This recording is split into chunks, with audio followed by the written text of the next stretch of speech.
Component of vector मतलब क्या होता है? जैसे कि फोर्स क्या है? वेक्टर क्वांटिटी है। किसी ऑब्जेक्ट पर जब फोर्स लगाते हैं उस फोर्स का डिफरेंट डायरेक्शन में जो इफेक्ट होता है उसी इफेक्ट को कहते हैं उस फोर्स का कंपोनेंट। जैसे component of vector,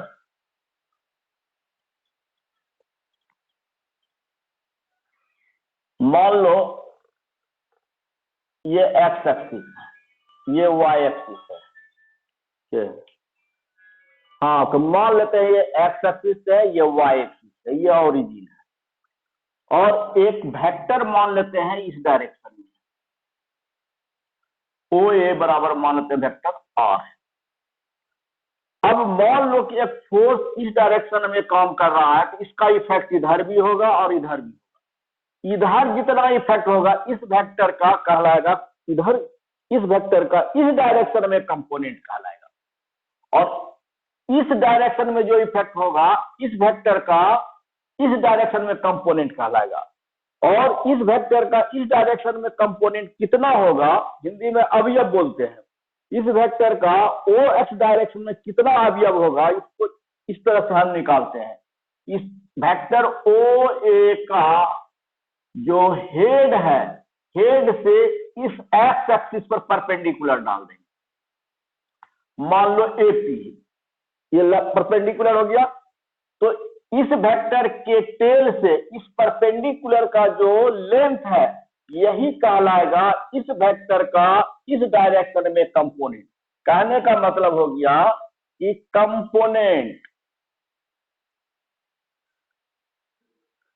of vector R along the OX direction में इक्वल टू हो जाएगा OP। फिर से समझो, इस वेक्टर का किसी भी डायरेक्शन में अगर कंपोनेंट निकालना है तो उस डायरेक्शन पर इसके हेड से परपेंडिकुलर डालेंगे और टेल से उस परपेंडिकुलर का जो परपेंडिकुलर डिस्टेंस होगा उसी को हम उसका कंपोनेंट का वैल्यू कहेंगे। उसी तरह से अगर इस डायरेक्शन में कंपोनेंट निकालना हो तो इससे इस डायरेक्शन में परपेंडिकुलर डालेंगे, ये मान लो ओ क्यू, तो उसी तरह से हो जाएगा यहाँ component of vector R along the O Y equal to हो जाएगा ओ क्यू हो जाएगा। अब देखो यहां मान लेते हैं ये, अब तुम इसमें से ये वेक्टर के टर्म में इसका कंपोनेंट ओपी वेक्टर हो जाएगा और इस डायरेक्शन में वेक्टर ओ क्यू हो जाएगा। तो अब एडिशन ऑफ पैरेललोग्राम लॉ से क्या हो जाएगा, ये ओपी प्लस ओ क्यू बराबर क्या हो जाएगा, ओ ए हो जाएगा। यानी देयरफॉर फ्रॉम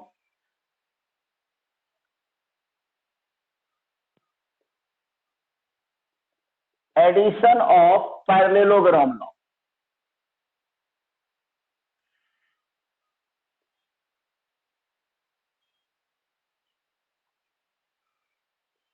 क्या हो जाएगा, vector OP plus vector O Q, vector क्या हो जाएगा, ओ ए हो जाएगा।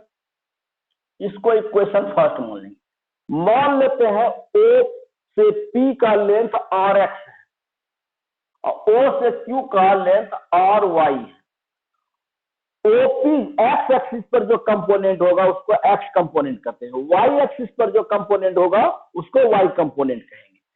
तो हम मान लेते हैं, लेट माना OP equal to are X मान लीजिए, इसको क्या बोलेंगे, एक्स कंपोनेंट कहेंगे, X component of vector R. उसी तरह से ओ क्यू बराबर मान लेंगे हम आर वाई मान लिए, इसको कहेंगे Y component of vector R. Therefore हम पढ़ा चुके हैं तुम लोगों को, जैसे ये एक्स एक्सिस ओ ए अब बराबर अगर 2 मीटर है तो वेक्टर ओ ए बराबर क्या लिखते हैं 2i लिखते हैं। उसी तरह से यहाँ ओ बी बराबर अगर 3 मीटर है तो वेक्टर ओ बी बराबर क्या लिखते हैं 3j लिखते हैं।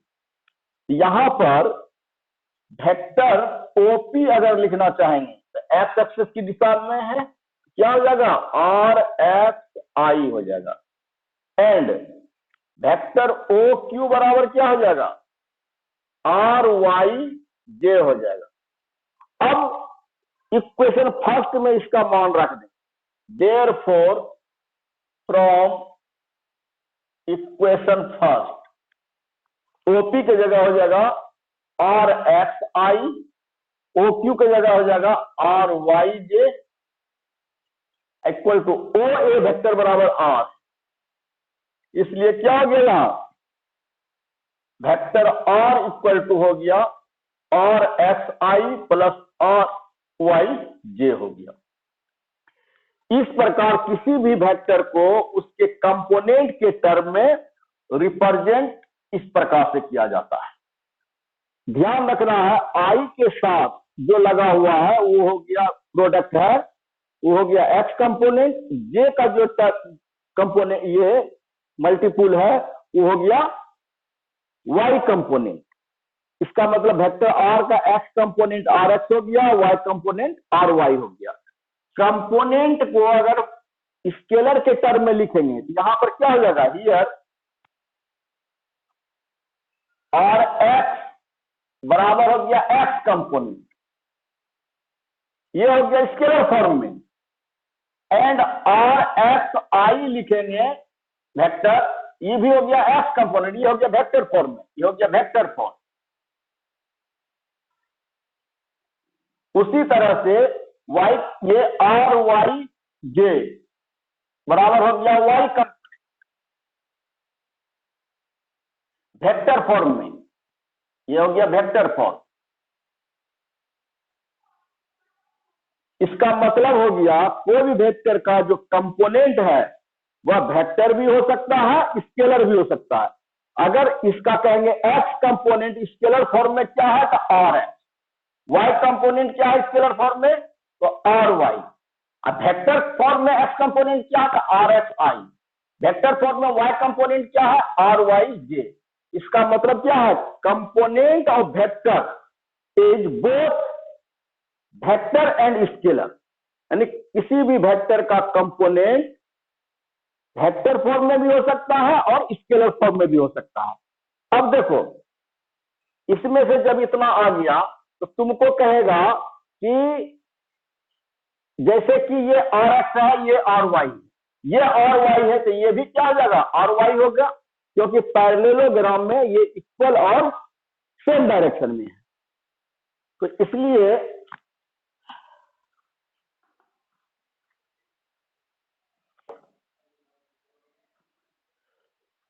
अब देखो ज्योमेट्री से इस ट्रायंगल में from triangle O A P, ये हो गया बेस परपेंडिकुलर हाइपोटेनियस, तो ओ ए हाइपोटेनियस बराबर हो जाएगा root under base square OP square plus AP square. O A बराबर हो गया आर वेक्टर और ओपी हो गया कितना, क्या देखो ओपी बराबर है R X, R x square O Q, और क्या है एपी और ओ क्यू बराबर है, क्या हो जाएगा ये आर वाई वाई। इस प्रकार कोई भी वेक्टर का दो कंपोनेंट में रिप्रेजेंटेशन हो एक्स और वाई कंपोनेंट में, तो उसका मैग्नीट्यूड क्या हो जाएगा एक्स कंपोनेंट का स्क्वायर प्लस वाई कंपोनेंट का स्क्वायर। अब देखो मान लेते हैं ये वेक्टर जो है आर वेक्टर एक्स एक्सिस के साथ थीटा एंगल बनाता है। ये थीटा जो है इस वेक्टर का कहलाएगा direction with respect to O X यानी एक्स एक्सिस। कहने का मतलब देखो if angle AOP equal to theta, then तब theta is called direction of vector r with respect to x axis. X axis के रिस्पेक्ट में ये थीटा क्या कहलाएगा, इसका डायरेक्शन। ऐसे भी समझ सकते हो, मान लेते हैं ये अगर 90 डिग्री हो जाएगा, क्या हो जाएगा, ऐसे हो जाता। 180 होता तो ऐसे हो जाता। इसका मतलब क्या, थीटा से इसके डायरेक्शन का क्लियर पता चल जाता है। तो हमेशा ध्यान देना, किसी भी वेक्टर का अगर डायरेक्शन पूछेगा तो किसी लाइन के रिस्पेक्ट में जो एंगल होगा वही उसका डायरेक्शन कहलाएगा। अब डायरेक्शन कैसे निकालेंगे, तो देखो इसमें tan theta equal to perpendicular by base, लंब बटा आधा, क्या हो जाएगा, R Y by R X हो जाएगा। देयरफॉर थीटा इक्वल टू हो जाएगा tan inverse R Y by R X. इस पर न्यूमेरिकल्स बनेगा। ये क्या निकल गया, किसी भी वेक्टर को दो परपेंडिकुलर डायरेक्शन में अगर कंपोनेंट हो तो उसका मैग्नीट्यूड दोनों कंपोनेंट के स्क्वायर का प्लस का स्क्वायर रूट होगा, और डायरेक्शन क्या होगा, tan inverse y component by x component. अब जैसे देखो यहां पर,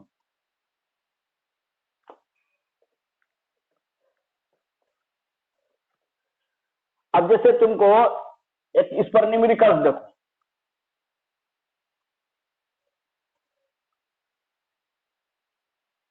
इफ अगर वेक्टर r बराबर दे दिया 2i माइनस 3j, कहेगा find the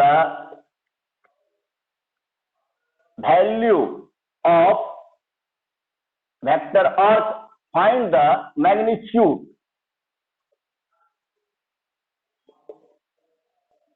of vector r and इस डायरेक्शन।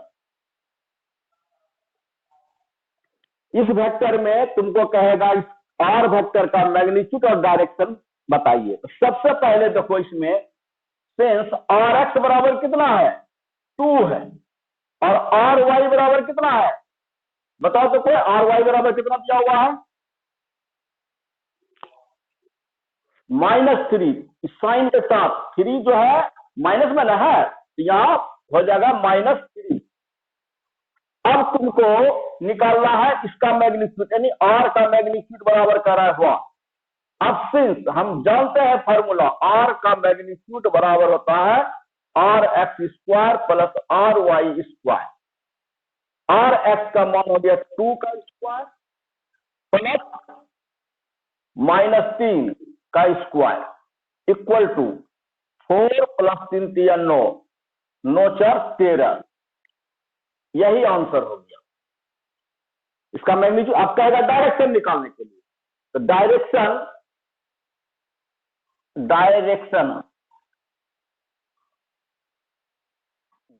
का मतलब हो गया थीटा। थीटा बराबर क्या हो जाएगा, tan inverse R Y by R x बराबर tan इनवर्स आर वाई का मान -3, आर एक्स का मान 2। इतना यहां लिख देंगे with respect to x axis. यही हो गया आंसर। अब जैसे वेक्टर ए बराबर है I plus J, vector B बराबर मान लेते हैं 3i प्लस 4j, कहेगा find B vector minus A vector का मैग्नीट्यूड कहेगा हुआ, और कहेगा direction of B vector minus A vector बराबर हुआ। निकाल लोगे आराम से। सबसे पहले क्या लिखेंगे, since b minus a equal to, b का मान कितना हो जाएगा 3i plus 4j minus i plus j, 3i minus i 2i, 4j और माइनस जे 3j हो जाएगा। ये b माइनस ए वेक्टर निकला। अब इसका मैग्नीट्यूड निकालेंगे, b माइनस ए का magnitude equal to root under, ये हो गया आर एक्स, ये हो गया आर वाई, क्या हो जाएगा 2 square plus 3 square equal to 2 दूनी 4 प्लस 3 तिया 9 रूट अंडर 13। यही आंसर हो गया। और इसका डायरेक्शन पूछेगा तो थीटा बराबर क्या हो जाएगा tan inverse 3/2 with respect to x axis. यही हो गया। और देखो यहां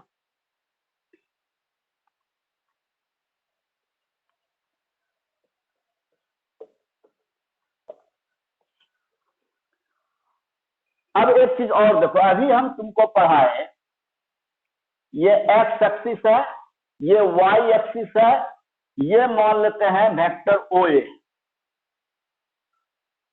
बराबर आर मान लेते। तो इसका कहेगा एक्स कंपोनेंट कितना होगा, तो क्या करोगे इससे परपेंडिकुलर डालेंगे और ये आर एक्स हो गया, ये हो गया एक्स कंपोनेंट। कहेगा वाई कंपोनेंट कितना होगा, इस पर परपेंडिकुलर डालेंगे।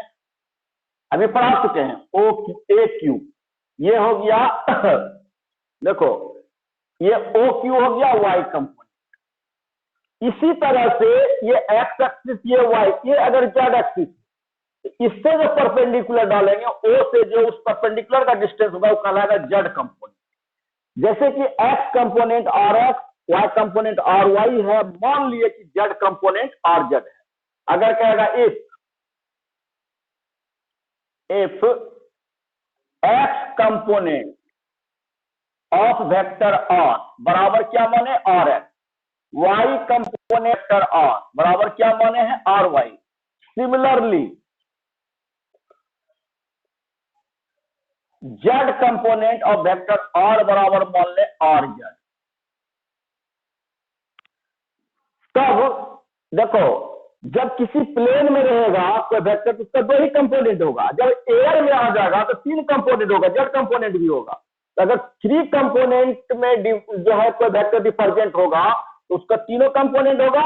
देन वेक्टर आर बराबर क्या हो जाएगा, अगर 2 कंपोनेंट रहता था तो केवल होता था R X I plus are Y J, लेकिन तीनों कंपोनेंट रहेगा तो क्या हो जाएगा प्लस आर जेड के तक चला जाएगा। जेड एक्सिस पर क्या होता है के होता है, ये हो जाएगा के तक चला जाएगा। अगर किसी प्लेन में रहेगा तो आर जेड 0 हो जाएगा, लेकिन जब एयर में कोई वेक्टर यहां रहेगा तो एक्स एक्सिस भी होगा, वाई एक्सिस भी होगा और जेड एक्सिस भी होगा।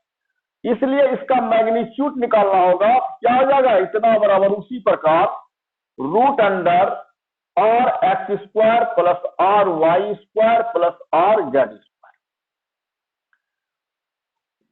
तो किसी कोई भी वेक्टर अगर 3 कंपोनेंट के फॉर्म में हो, उस वेक्टर का रिजल्टेंट तीनों कंपोनेंट अगर तीनों परपेंडिकुलर कंपोनेंट हो तो तीनों एक एक्स एक्सिस पर, एक वाई एक्सिस पर, एक जेड एक्सिस पर, तो तीनों परपेंडिकुलर एक्सिस पर कंपोनेंट के स्क्वायर का प्लस का स्क्वायर रूट के बराबर होगा। जैसे अगर तुमको दे दे यहां कि वेक्टर आर बराबर आई प्लस 2j प्लस 3k, तो कहेगा वेक्टर आर का मैग्नीट्यूड निकालिए। क्या हो जाएगा वेक्टर आर का magnitude equal to are x square plus R Y square plus r z square root under r x बराबर क्या है बताओ, तो आर एक्स बराबर क्या है, हाँ good 1 square plus are y हो गया 2 स्क्वायर और जेड हो गया 3 स्क्वायर बराबर क्या हो जाएगा 1 प्लस 4 प्लस 9 बराबर हो गया 14। यही आंसर हो।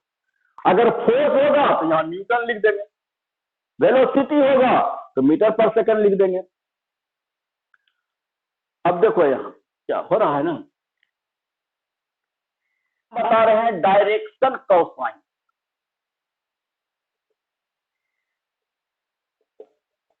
Direction cosine of vector r, इसका मतलब क्या होगा पहले समझो। मान लो तुम ये एक्स एक्सिस है, ये वाई एक्सिस और ये ऐसे जेड एक्सिस है, ये तीनों एक दूसरे का परपेंडिकुलर हो गया, इसको हम ऐसे खींच लेंगे, इस तरफ दिखाना तो संभव नहीं है। मान लो कि ये ओ ए वेक्टर आर है, मान लीजिए वेक्टर एक्स एक्सिस के साथ थीटा एक्स एंगल बनाता है, वाई एक्सिस के साथ मान लेते हैं थीटा वाई बनाता है, और जेड एक्सिस के साथ मान लेते हैं थीटा जेड बनाता है। तो इसी तीनों एंगल में कॉस लगा दो, इसका कहलाएगा डायरेक्शन कोसाइन। जैसे मान लेते हैं कि इफ थीटा एक्स बराबर angle between vector R and X axis, theta Y बराबर angle between vector R and Y axis, theta Z बराबर angle between vector R and Z axis. Then सब में कॉस लगा दो, cos theta x, cos theta Y and cos theta Z और called direction cosine of vector R. कोई भी vector X Y Z axis के साथ जो एंगल बनाता है उसमें कॉस लगा दो।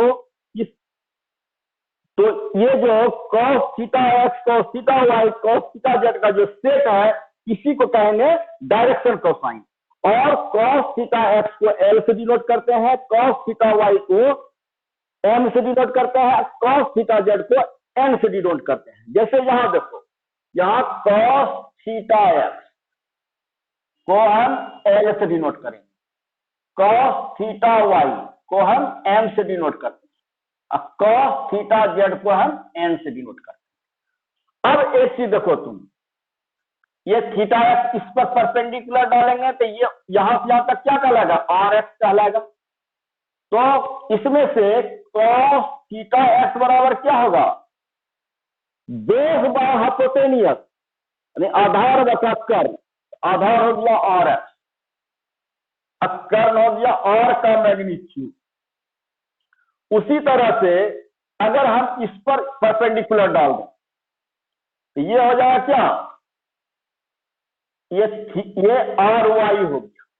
तो कॉस थीटा वाई बराबर क्या हो जाएगा, इसके लिए ये हो गया परपेंडिकुलर, ये बेस, ये हाइपोटेनियस, तो आधार बटा कर्न क्या हो जाएगा, आर वाई बटा आर का मैग्नीट्यूड। उसी तरह से सिमिलरली उसी प्रकार कॉस थीटा जेड बराबर, देखो थीटा एक्स में आर एक्स बटा आर, थीटा वाई में आर वाई बटा आर, थीटा जेड में क्या जाएगा, आर जेड बटा आर का मैग्नीट्यूड। इसमें इसको क्या चीज से डिनोट करेंगे, एल से, इसको क्या चीज से डिनोट करेंगे, एम से, और इसको क्या चीज से डिनोट करेंगे, एल से। ये एन से हो गया, तो ये एल एम एन क्या हो गया, डायरेक्शन कोसाइन हो गया। और एक चीज जान लो, ये मैथ का चीज है, यहां खाली तुमको रट लेना कि तीनों में रिलेशन क्या होता है। जैसे relation between l m and n, इसको याद कर लेना कि n square plus m square plus n square equal to 1 होता है। इसका मतलब क्या हो गया, cos square theta x plus cos square theta Y plus cos square theta Z equal to 1। ये याद कर लेना।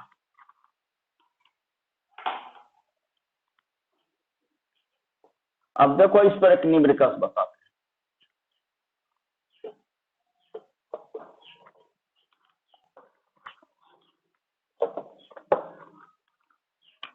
अगर कहेगा if vector r equal to i plus 2j plus 3k, then find its magnitude. पहला ये हो गया। दूसरा कहेगा कि direction cosine,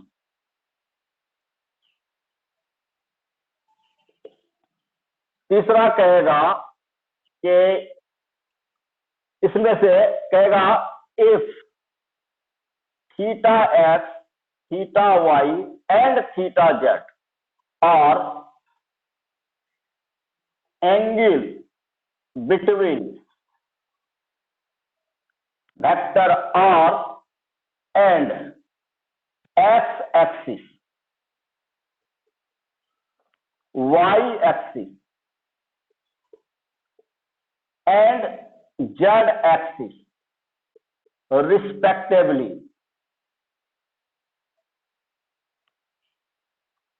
then sin square theta x plus cos ये sin square theta Y plus sin square theta Z equal to what. ये 3 question अगर पूछेगा तो सबसे पहला देखो क्या हो जाएगा, मैग्नीट्यूड निकालना है तो आर का मॉडुलस बराबर कितना हो जाएगा,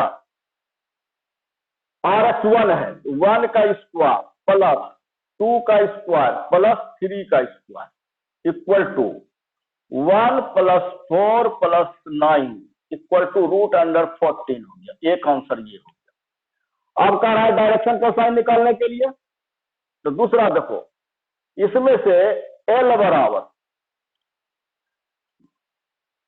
फॉर्मूला बता दिए थे इसको, हाँ L बराबर क्या होता था, फॉर्मूला बोलो, आर एक्स बाय आर का मॉडुलस। तो आर एक्स का मान कितना है 1 है और आर का मॉडुलस √14। फिर m बराबर क्या हो जाएगा आर वाई बटा आर का मॉडुलस बराबर 2 बाय √14। फिर n इक्वल टू क्या हो जाएगा आर जेड बटा आर का मॉडुलस 3 बाय √14। यही आंसर हो गया। अब तीसरा कह रहा है कि इतना का मान निकालने के लिए थर्ड नंबर देखो,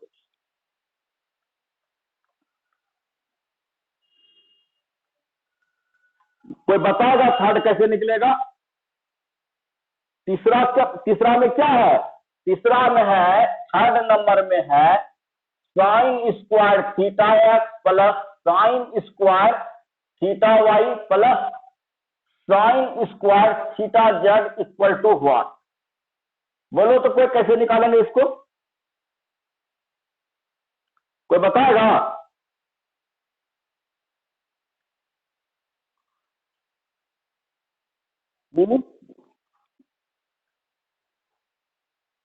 कोई बताएगा बोलो। देखो ई भी बन जाएगा, लोग अभी हम बताए हुए हैं कि एल बराबर एल चुके एल, एल क्या चीज को माने कॉस थीटा एक्स को, तो कॉस थीटा एक्स बराबर कितना निकला है यहां देखो 1 बाय √14। एम बराबर हो गया कॉस थीटा वाई बराबर कितना निकला है 2 बाय √14। एन बराबर क्या है कॉस थीटा जेड बराबर क्या है 3 बाय √14। हमको उतना का क्या इसका मान निकालना है, तो देखो अब निकल जाएगा। अब therefore sine square theta x plus cos square theta ना sine square theta Y plus sine square theta Z बराबर निकालना है। अब देखो हमको कॉस में वैल्यू है, सबको कॉस में बदल देंगे, तो साइन स्क्वायर को लिख सकते हैं 1 minus cos square theta X, फिर प्लस इसको 1 minus cos square theta Y, फिर plus 1 minus cos square theta Z, सबको कॉस में बदल दिए। अब देखो यहां sine square theta x plus sine square theta Y plus sine square theta Z बराबर 1 2 3 हो गया। इस सब में माइनस कॉमन ले लेंगे, क्या हो जाएगा यहाँ cos square theta x plus cos square theta Y plus cos square theta z, इतना हो गया। अब बराबर देखो 3, माइनस कॉस थीटा एक्स का मान कितना है, इतना। तो यहां क्या बचेगा, स्क्वायर करेंगे 1/14 बचेगा। फिर प्लस कॉस थीटा वाई का मान इतना है तो 2 दूनी 4/14 होगा, और कॉस थीटा जेड का मान इतना है तो 3 की 9/14 होगा। 3 माइनस अब हो गया 9 × 10 = 14/14 बराबर क्या हो जाएगा 3 - 1 बराबर क्या हो गया 2। यही आंसर हो गया, निकल गया। यहां क्या आ गया, ये sine square theta x plus sine square theta Y plus sine square theta z, इसी का मान निकालना, तो यही आंसर हो गया। अब एक चीज और जान लो कि अगर मान लेते हैं ये एक्स एक्सिस है, ये वाई, अभी तुरंत बताइए ओ ए बराबर वेक्टर आर। अभी तुमको हम बताए थे कि अगर इससे इस पर परपेंडिकुलर डाल दें तो ओपी बराबर कहलाएगा एक्स कंपोनेंट, इधर परपेंडिकुलर डाल दें तो ओ क्यू बराबर कहलाएगा वाई कंपोनेंट। मान लेते हैं ये एंगल जो है थीटा है, ये एंगल जो है थीटा वाई। तो अगर तुमको कहेगा एक्स कंपोनेंट निकालने के लिए तो एक्स कंपोनेंट और एक्स है, इसमें देखो cos थीटा एक्स बराबर बेस और एक्स बटा हाइपोटेन्यूस आर का मॉडल। तो इसलिए आर एक्स बराबर क्या आ जाएगा, आर का modulus into cos theta x. अब देखो किसी भी वेक्टर का कंपोनेंट किसी भी डायरेक्शन में, जैसे इस डायरेक्शन में निकालना है कंपोनेंट, तो क्या करना है, उस वेक्टर का मैग्नीट्यूड cos, जिस डायरेक्शन में कंपोनेंट निकालना है उस डायरेक्शन से जो एंगल बनेगा वही एंगल इसको लग जाएगा। समझ गए इसको? निकालने का नियम क्या, इसका कंपोनेंट इस डायरेक्शन में निकाल रहा है तो इसका मैग्नीट्यूड लिख दिए, cos दे दिए, और ये इसका और इसके बीच का एंगल हो गया। उसी प्रकार आर वाई बराबर क्या होगा, कोई बोलो तो, बोलो कोई।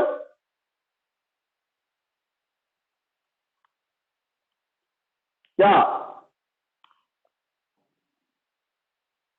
हाँ गुड, हाँ r vector into cos theta y, इसको हम ऐसे भी लिख सकते हैं, और वेक्टर कॉस, ये जो है theta y 90 minus theta x होगा। जब ये थीटा एक्स है तो ये कितना होगा, तो इसको हम लिख सकते हैं 90 माइनस थीटा एक्स। तो बराबर क्या हो गया, यहां आर वाई बराबर हो जाएगा क्या, आर का मैग्नीट्यूड कॉस थीटा एक्स हो गया।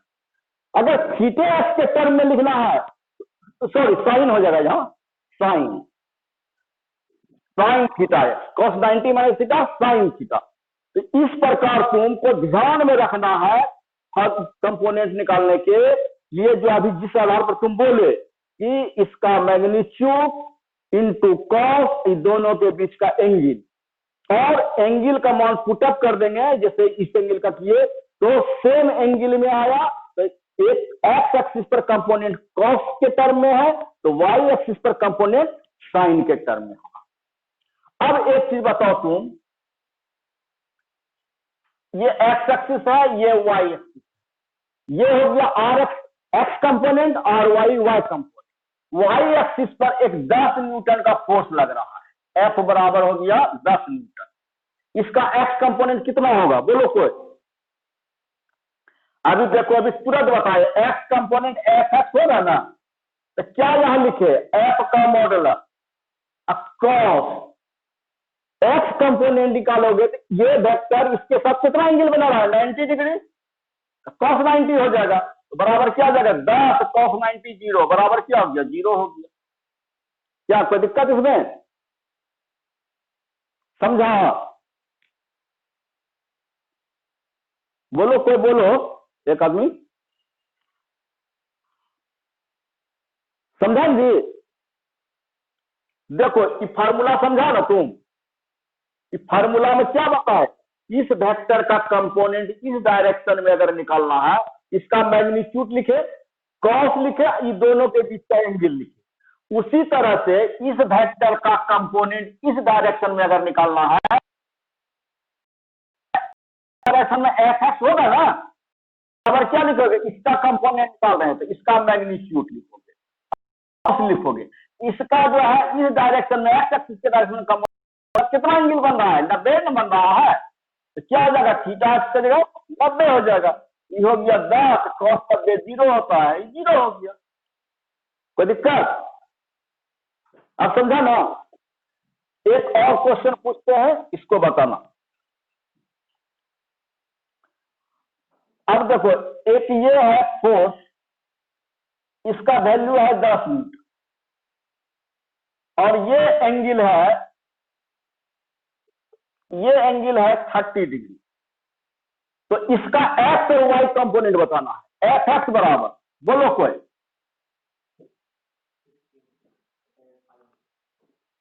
बोलो, इस वेक्टर का जो इस डायरेक्शन में है एक्स कंपोनेंट कितना होगा?